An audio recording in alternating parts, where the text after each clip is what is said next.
Aloha, friends. I'm Dorina. And I'm Shawn. Welcome to Eat, Pray, Run. If you have listened to our Walk, Run, Soar podcast in the past, we are so thrilled to have you back. And if you're new around here, welcome. Our podcast actually got a little makeover this summer, so you can count on the same refreshing interviews and encouraging reflections, but with a twist. You probably noticed the name change. So we are Eat, Pray, Run. As we launch into season 3, join us for an adventure chasing God's glory as we eat, pray, and run. Dorina and I are hosting conversations with athletes, artists, chefs, and authors about food, culture, travel, books, and faith. This is a podcast about learning to chase God's glory in our everyday lives. You can expect a thoughtful quote, an engaging interview, and a little prayer. Welcome to season 3, episode 4. We are here for it, and we hope you are too. I knew I only had a few minutes if I wanted to catch it. I started to jog. I climbed over rocks. I scrambled around strange bushes. My foot caught on something and I stumbled a little. The darkness rushed in behind me, but I kept moving forward, sprinting now straight for that light. I finally made it to the top of the mountain, and then I saw it. That view I had been anticipating all day long. I sucked in a huge breath, beholding that giant ball of orange crimson fiery sun floating over the expanse of ocean before me. So much bigger and more beautiful than I imagined. I tried to snap a few pictures, but they just didn't do the view justice. They were but reflections of such a greater, fuller, more glorious beauty. The great sun slipped ever so quickly and gently into the horizon. My heart filled with a strange sadness to only enjoy it for seeming seconds. What came next, of course, was the real surprise. That's when I saw the real glory unfolding. The sky filled with ribbons of dancing color extending from that place where the sun had been. A deep merlot, a bright pumpkin orange, a lemon yellow, a blushing pink. I heard a symphony of ocean waves roaring below me. As the minutes ticked by, a heavy blanket of the purest, deepest indigo gently laid down over it all. A dot of crescent moon hung in the distance. In that space, I could speak only one word: glory. It escaped like a whisper from my lips. This was His glory displayed just for me. I was filled with this indescribable warmth, this gentle peace, this overwhelming sense that my Creator was there. And after months of fighting back my worst fears and enduring such pain and sickness and death and grief, He was reaching out to me with the arms of a sunset and whispering, I am here. I see you. I am unfolding something more glorious than you could ever imagine. Friends, if we slow down our schedules, our bodies, our thoughts, our hearts to take in the beauty of God's creation, we can't help but meet the one and only divine creator. In Psalm 19:1, David writes, the heavens declare the glory of God, and the sky proclaims the work of his hands. I suspect David had a sunset experience much like mine and maybe like some of you. This is very different from worshiping nature itself because David recognized that creation is a kind of arrow pointing us to God. Ann Voskamp explains it this way in her book called 1,000 Gifts. She writes, pantheism, seeing the natural world as divine, is a very different thing than seeing divine God present in all things. I know it here kneeling, the twilight so still. Nature is not God, but God is revealing the weight of himself, all his glory through the looking glass of nature. Throughout this podcast season, we will be challenging you to chase after God. Throughout this podcast season, we will be challenging you to chase after God's glory alongside us. We will be sharing conversations with friends who are also learning to chase his glory through their kitchens, their neighborhoods, their churches, their backyards, and their living rooms. Welcome back, friends. I'm your host, Dorina Gilmore-Young. And I'm Shawn Young. If you know us, you know we are running enthusiasts. And Shawn and I are both avid distance runners. We love coaching. We coach at our local high school track and field and our daughter's elementary cross country team. We are also coaching a local marathon team. We love to invite runners to be part of these conversations about chasing God's glory. And today we have a special guest, Billy Nelson. Now, Billy was born and raised in Bakersfield, well, actually Taft, California, and he graduated from Taft Union High School in 2002 and then enrolled and competed for the University of Colorado at Boulder. He graduated there in 2008. The next year, he married Alisa Crane, and they now have 4 children, Arabella, Noah, Lonnie Jack, and Wyatt. Currently, he's the recruiting coordinator for the cross country and distance program at CU-Boulder, as well as a ranch manager at Singletree Farms in Boulder. The first time I met Billy was when I used to own a running store down in Bakersfield. I just remember this little tiny kid used to walk in through the doors with a huge smile on his face all the time. Whenever I saw Billy, he always had a huge smile on his face, and I just loved him and have followed his career ever since. Well, we're excited to have you here today, Billy. And I wonder if you could just tell us a little bit about what this season of life looks like for you. I'm happy to be here. Right now, things are kind of picking up in life. Really, our cross-country season at the university has started. We had a small race up in Wyoming on Friday, and then we leave for Oklahoma next week, and that kind of gets the ball rolling for our cross-country season this fall. And so right now, we're kind of ramping that up. And then I do most of the recruiting here for the distance program. So right now, we're doing official visits and talking with high schoolers and things all over the country. So that's really ramping up. And then in my personal life, family's doing very well. All of our kids are in school, except for our youngest. My daughter just started high school. My son's just started junior high. And our youngest daughter is in kindergarten. And then our youngest son is just 9 months, but he's getting old and crawling around now. So he's keeping us busy. And so it's kind of busy right now, but I'm enjoying it and have a lot of support around me with family and friends and stuff to keep things square. I know that I've kind of followed your career for the past almost 20 years now, all the way from when you were at Taft Union High School up through the 2008 Beijing Olympics when you competed in the steeplechase, 3,000 meter steeplechase, and even beyond when you made the world championship team for the US. Now, how did you get started in running? I started in 8th grade, junior high, Lincoln Junior High in Taft. My best friend at the time, and we're still very close, best friend still, to be honest, Nick Kramer, he is the one that got me into running. Actually, he tried to get me into running much earlier, but I started to run in 8th grade.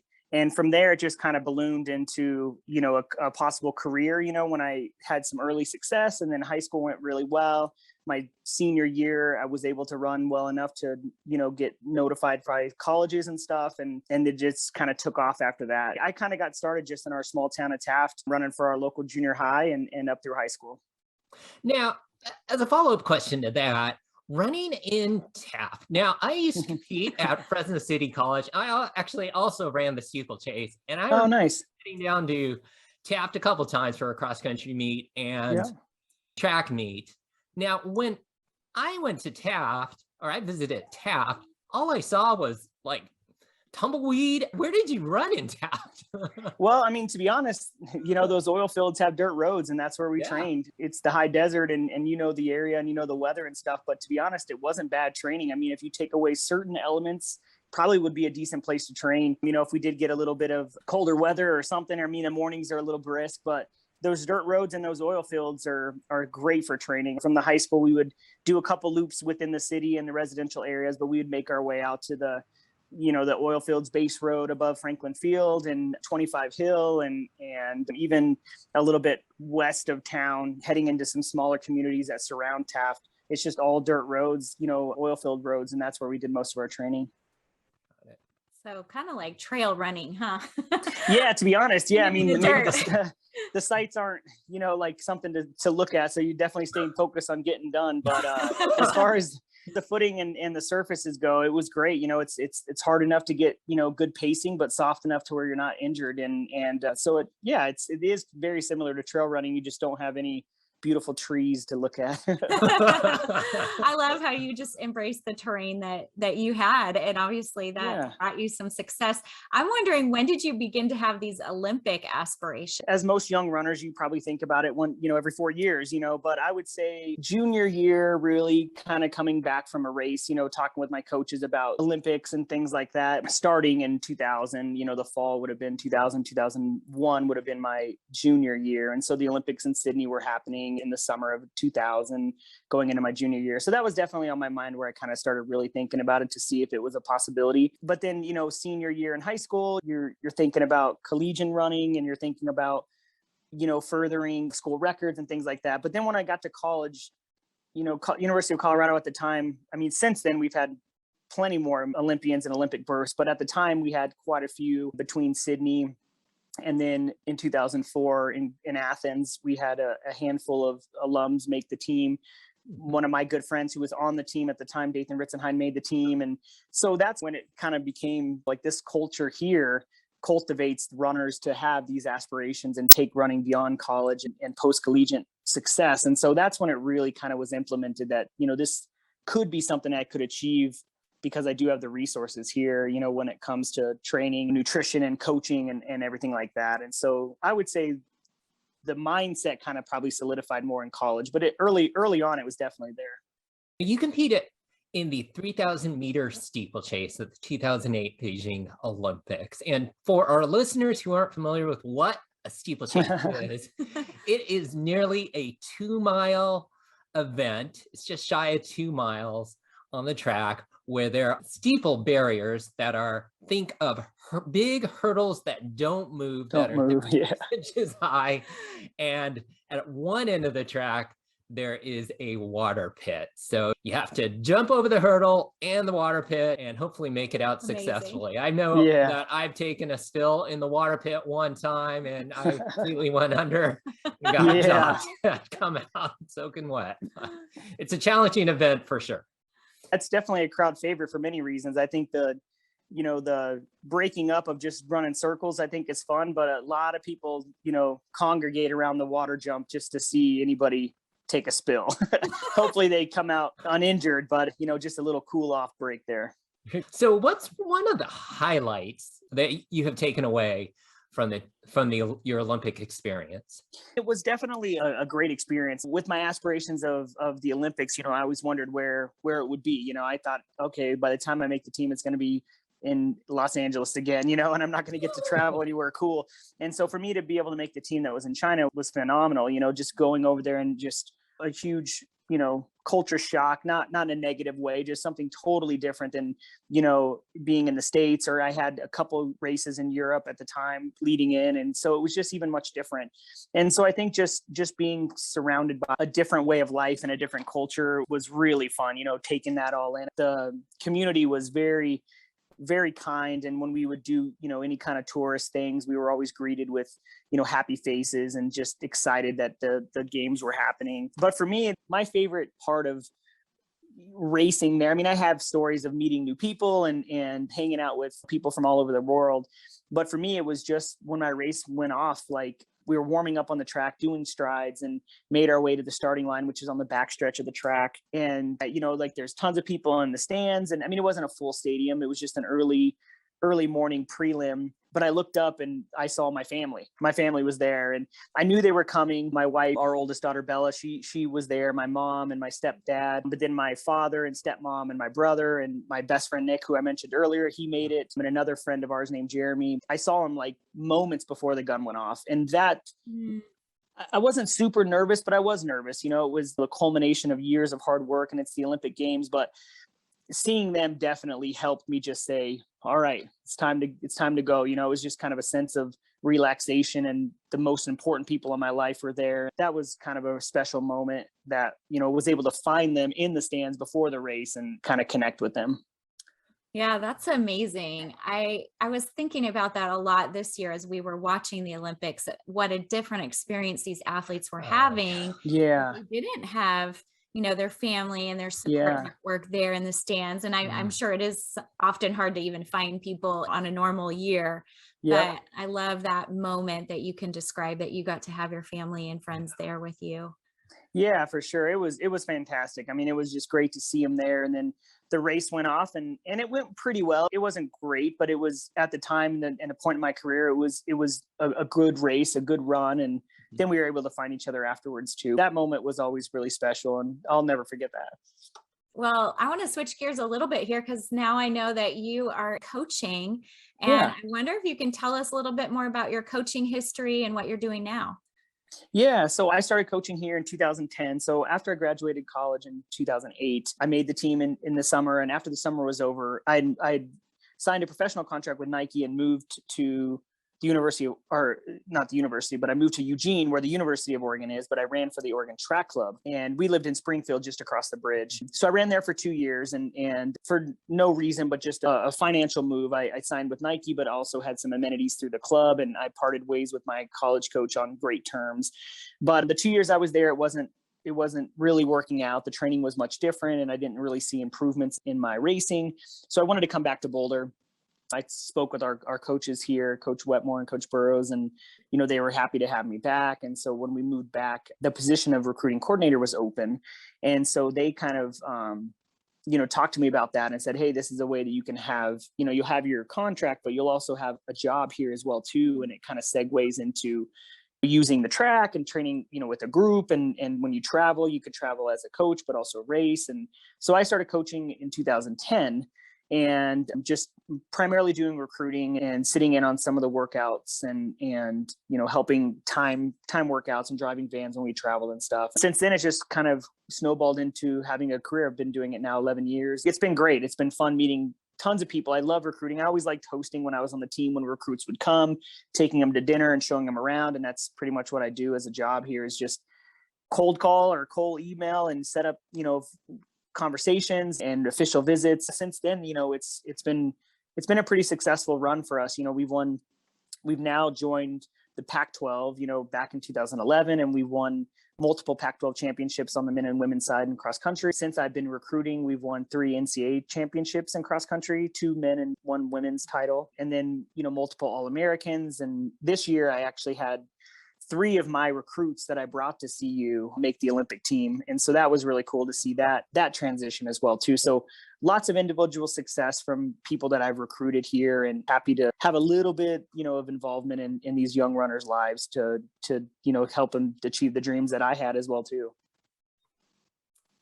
That sounds like a dream job to me. Yeah, it really is. I mean, I'm working with, I think 2 of the best coaches in the world, to be honest, Coach Wetmore and Coach Burrows. They've had obviously tons of success at the collegiate level, but also at the post-collegiate level, and learning from them every day and just learning, the tricks of the trades in a sense, but also just being around the new generation of runners and seeing their success. It is a lot of fun, and you meet a lot of people and you get to travel. I've always wanted to coach, and I thought maybe it would be at the high school level, but kind of going into the, my alma mater at CU and being able to take what I've learned here and the training that I've done and be able to give that to the athletes that are here. I'm the youngest on staff as the coach, and I'm the most recent graduate, so they can kind of connect to me a little bit and talk to me about training that I did here. Just a lot of different scenarios in life that kind of come together, but it is a great job.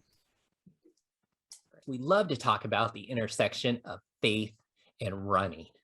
Yeah. How do you see those 2 things connected? I mean, I've played lots of different sports, growing up. I mean, I've been primarily a runner since 8th grade. I played soccer in high school a little bit, and I've done a little bit of, I did a little bit of outside normal sports, a little bit of rodeo and stuff, which I think faith is huge in. But when it comes to being a distance runner, there's a lot of times when you're alone. And so I think that faith plays a huge factor in motivation and strength. I think that there's a saying about the loneliness of a long distance runner. And I think that you experience that a long time when you're training alone, but if you do have faith, you're never alone. And so I think that definitely intersects pretty strongly in the sport that we do. It's a lot of internal strength and a lot of, you're training hard and you're prepping for a specific race by doing everything possible to be fit and ready to go. But it is you versus you out there. And I think faith plays a huge role in that, because you're never really alone. I love how you articulated that. I think, also being a distance runner, I can really resonate with that too. Just as a follow-up, I'm just wondering if there are any stories or verses that are from the Bible related to running that have inspired you through the years. You always have like, be courageous. I think it's in Joshua, I think. And then, the Philippians, 4:13, I can do all things through Christ who strengthens me. I mean, obviously that's a strong one. And anytime you're running and you start feeling that wall coming that you're going to hit or whatever, that you can really dig down deep and find that courage. You can do a lot of things through the strength that he has through you, for sure. So those are the ones that they're simple principles that, that you can rely on and think that, I think those are ones that the wordage of those are so simplistic that you can really just say to yourself, you can just repeat those lines to yourself while you're running. And those ones have always stuck with me, for sure. Yeah, those are two really great examples. I think, Shawn and I talk about with our athletes, like having a mantra, and especially being a person of faith, being able to take that from God's word is so powerful. So saying to yourself, be strong and courageous, or I can do all things, that can be that sort of mantra that keeps us going. Absolutely. Well, one of the things that we also love to talk about is this concept of chasing after God's glory. And in a lot of things that I've written, our devotional book, Walk, Run, Soar, I talk about this a little bit too, but just this idea that we experience God when we seek him in our everyday lives. And so I'm just wondering what that looks like for you right now. If you were thinking about chasing God's glory, how have you seen or experienced God's glory this week? I always look at where I live. I mean, Boulder's a very beautiful place. Minutes don't go by that you don't see the Flatirons Mountains just, booming right behind us. I live on the ranch that I live.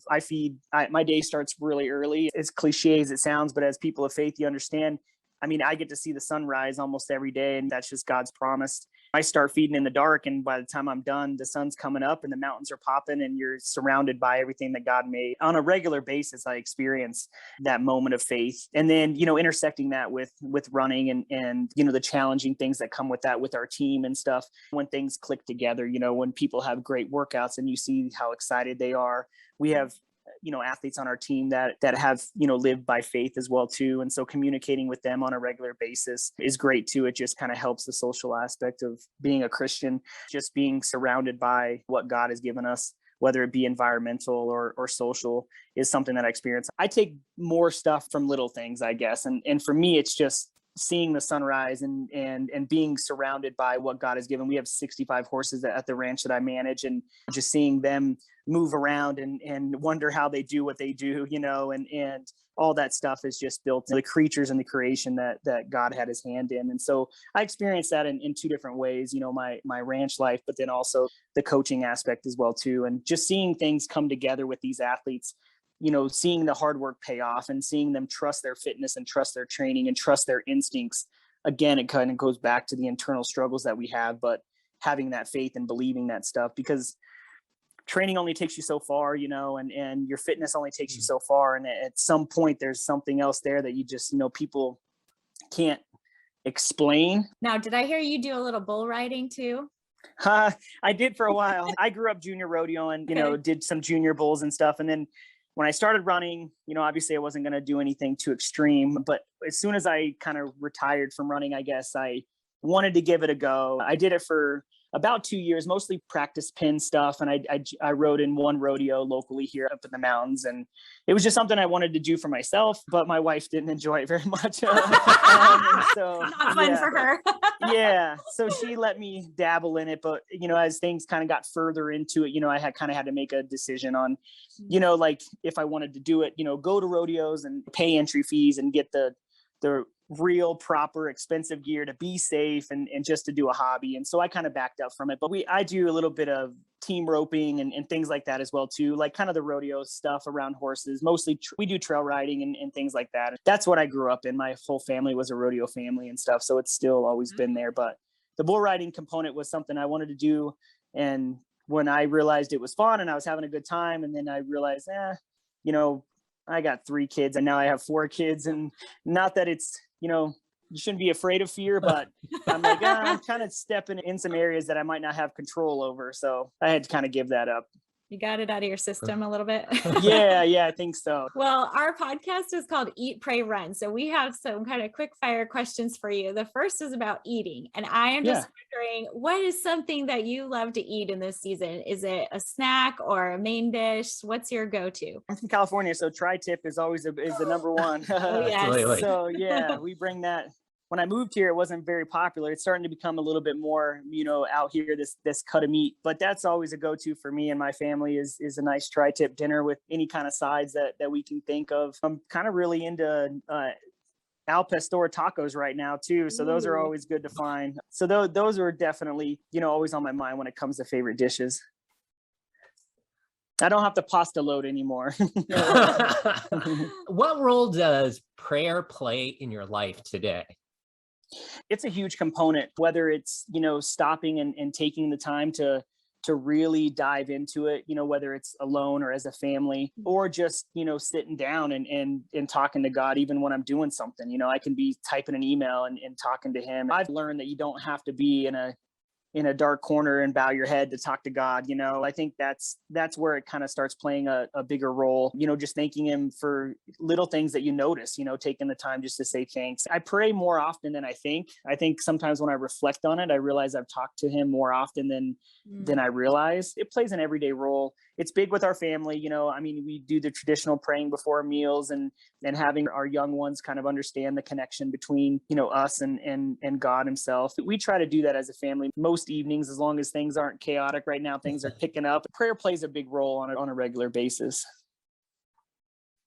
I love that, how you also incorporate it into your family life. That's something that's really important to Shawn and me too. We have 3 daughters, 9, 12, and 15. So just trying to develop that prayer life for them. Yeah, absolutely. And it's nice. We have a community church here that we were going to pretty regularly until COVID hit. And now that we have Wyatt a little younger, we've kind of done a little bit of the streaming stuff, which we need to be better at, to be honest. But we're trying to get back to going to person. But all of our kids enjoy the church setting and learning. And I was baptized as a young man, but we did a series at our church probably 2 years ago about leading your household properly. So I actually rededicated my life in front of my family. I know that getting baptized twice is kind of a strange thing, but for me, I kind of just chalked it up to the first time I did was me accepting Christ into my life and living a Christ-like life. But the second time I did it was me taking that step and leading my family in a Christ-like family. And so that was important to me to do with my kids there and seeing that and talking about that with them. They were able to experience that and learn it on a different level. I love how you're being an example. We try to lead by example for sure. And just let them know that this, that this lifestyle is okay. And it is the way it should be, of having faith in God himself and learning from, the lessons that we can learn from the Bible. These days, what role does running have for you? I mean, are you still running? Are you putting in miles? Are you running with these kids you're recruiting? Yeah. No, I don't run much anymore, to be honest. When I decided to stop competing, I was like, you know what? I'll probably try to run 30 miles a week or something just to kind of keep going. And I quickly realized I liked competing more than training. And so I don't train much anymore. I do stay pretty busy at the ranch and walking around and stuff. And now that, my oldest daughter, Bella, is running, there's probably going to be some times when I'm going to run with her in the summer or something. But obviously running plays a big role in my life still as being a coach. I'm around it every day, at least 6 days a week. And if not 7, we usually have an OYO easy day on a Saturday. So we don't meet as a team, but we're recruiting and racing on most Saturdays. So usually 6-7 days a week, it's running's involved.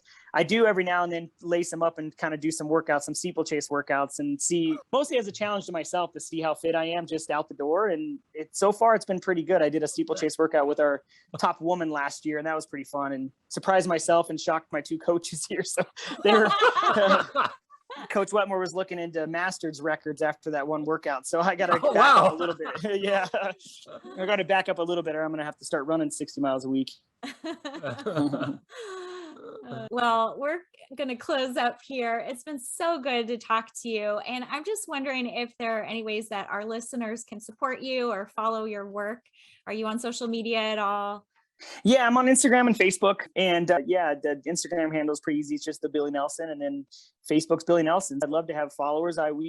My personal stuff is mostly my personal life, which we don't mind having on display a little bit. And then I also am involved in our CU track and field Instagram too, which is a lot of our content for our team. And yeah, follow them as well too. It's always fun to have new fans and followers for the team as well.